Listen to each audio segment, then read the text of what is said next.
Have you ever felt the ground vanish beneath your feet, leaving you suspended in a world that no longer makes sense? Perhaps a door closed you weren't ready to leave. A relationship ended before you could understand it. Or a dream quietly crumbled while you were looking elsewhere.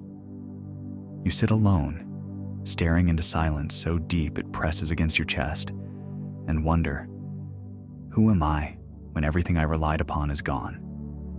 This is not failure, nor misfortune.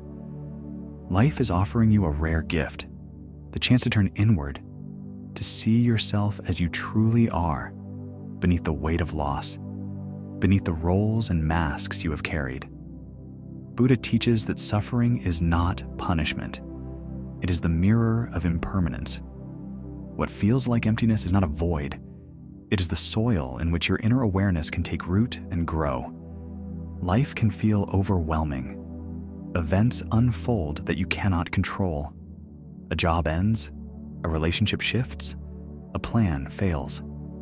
The world may feel unstable. It's natural to feel unsteady, but steadiness doesn't come from controlling the chaos. It comes from how you meet it. Think of yourself like a tree in the wind. The branches sway, the leaves tremble, yet the roots hold firm. Breathe. Notice what is happening inside you without judgment. Then take a small conscious step forward, maybe reaching out to someone you trust, writing your thoughts down, or simply standing up and moving through the day. Each step, no matter how small, is proof that even when life feels uncertain, you have the capacity to find balance within. Walking through the darkness, a journey to the soul. Life can feel unbearably heavy. Perhaps you have experienced the slow erosion of your sense of safety. Jobs lost, loved ones distant, routines disrupted. Isolation presses against your chest like a stone you cannot lift, and every day feels like a test of endurance. The darkness can feel permanent, and the weight of uncertainty suffocates.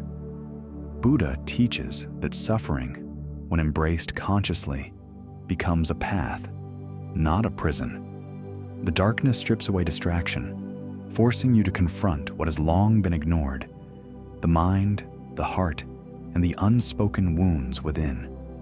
Each step through it is an act of courage, a journey toward clarity. Think of Nelson Mandela, confined to a tiny cell for 27 years.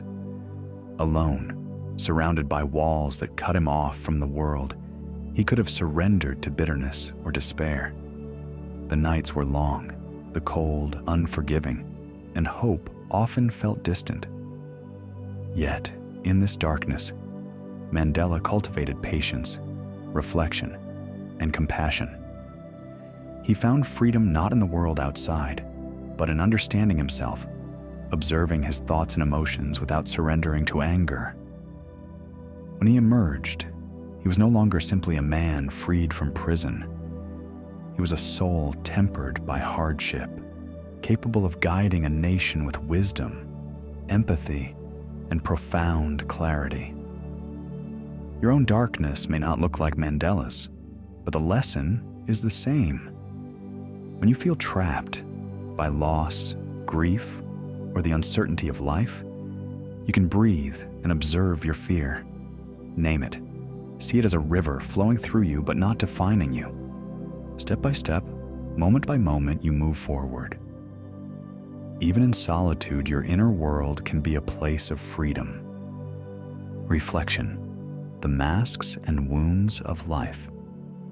People hide their pain behind smiles, composure, or outward success. Perhaps you do too.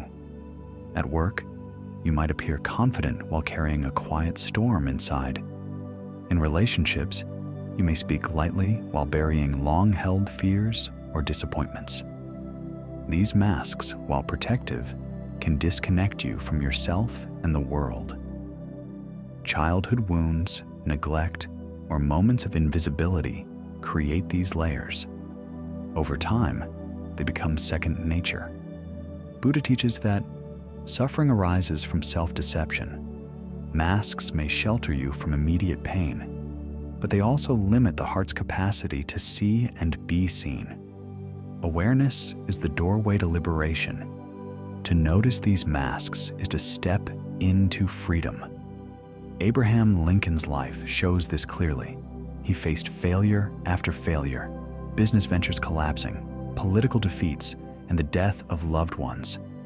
Yet publicly, he wore a mask of composure to lead his nation. His true, unshakable clarity wasn't in the mask.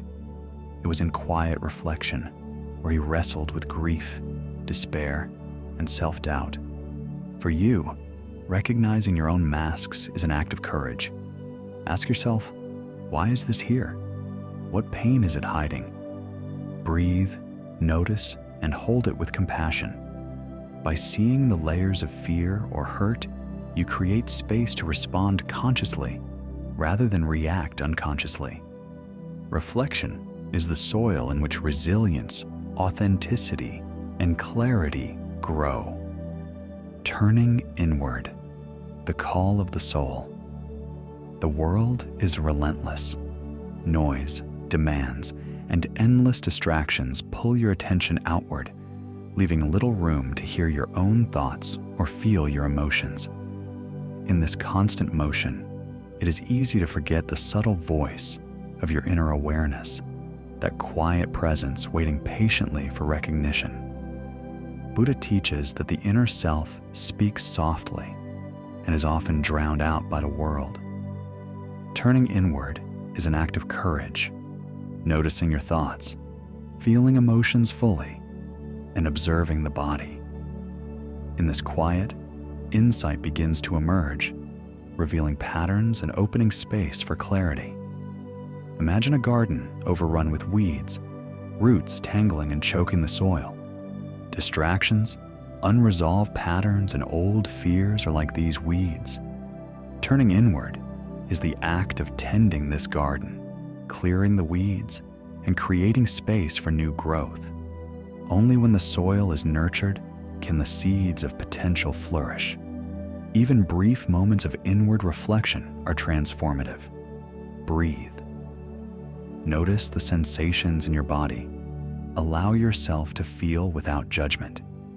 Each small act of awareness is a step toward freedom. By tending your inner garden, you cultivate the clarity and resilience to navigate life with conscious presence. The dark night of the soul. Transformation through suffering. Sometimes suffering feels unbearable. Grief, failure, fear, and isolation weigh heavily, making it seem impossible to move forward. The mind feels constricted, the heart heavy, and every breath a reminder of what has been lost. Yet, Buddha teaches that suffering is not the enemy, but the teacher. In the dark night of the soul, clarity is born. Pain points to what must be healed, to patterns that need release, and to emotions that demand acknowledgement. Transformation comes not through avoidance, but through intimate, fearless engagement with the self. Picture a river in full flood, its currents violent and unpredictable. You struggle to stay afloat, fearing it will pull you under. Yet the river is not your enemy. Each surge reshapes the land, carries debris, and clears what is stagnant. In the same way, suffering clears what no longer serves you, preparing the way for renewal. When the darkness feels crushing, name the fear, the grief, the anger. Allow yourself to feel it fully, as if holding a fragile flame in the wind. Ask, what is this teaching me? What can I release? Each tear, each pang of despair becomes a guidepost. By facing suffering consciously, you cultivate resilience, insight, and wisdom. Even the darkest night can birth profound transformation, rebirth, and higher consciousness. After the long night, dawn arrives. You are not the same person you were before. The masks fall away. The thorns you carried loosen. You feel lighter, clearer, more attuned to life's subtle rhythms. Buddha teaches that rebirth is possible at any moment. Transformation does not occur despite suffering. It occurs through it. Consider Steve Jobs' journey. After co-founding Apple, he was famously forced out of the company he built, a public, crushing failure that could have ended his career. He called this experience awful tasting medicine, but realized it was exactly what he needed. In the following years, he founded Next and Pixar, periods of intense creative development and personal growth. When he finally returned to Apple, he was not the same person. He was tempered by humility and clarity, able to take his original vision and distill it into a force that transformed the world. For you, every ending carries the seed of a beginning. Every heartbreak, disappointment, and moment of solitude is an opportunity to awaken. Breathe, reflect, and choose. Even in loss, you can reclaim your power, cultivate empathy, and discover freedom that comes from living consciously. The inner self, once confronted and nurtured, becomes a source of strength, clarity, and joy. Awakening through the journey. Life is unpredictable. Pain, loss, and uncertainty are inevitable. Pretending otherwise only deepens suffering.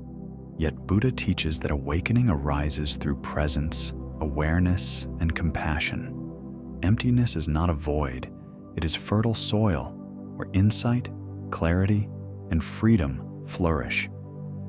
From Abraham Lincoln quietly facing his inner wounds while carrying the burdens of a nation, to Steve Jobs discovering humility and refined vision after losing everything, the lesson is universal. Suffering is not the end. It is the beginning of awakening. Pain, loss, and solitude are invitations to meet yourself fully, to find the unshakable strength that has always existed within. When darkness comes, and it will, remember that it is a passage, not a prison. Masks are reminders to reflect. Pain is a doorway to your deepest self. Breathe, observe, step forward gently. With each conscious choice, you move toward rebirth, clarity, and higher consciousness. On the other side of darkness, you will find yourself whole, empowered, and free. This is your path. If this wisdom resonated with you, take a moment to consider, what is one mask you feel ready to lay down today? Share your thoughts in the comments below. Your honesty helps all of us on this journey. And if you seek more tools for navigating your path inward, please hit the like button and subscribe to join our community of awakened souls. Thank you for watching,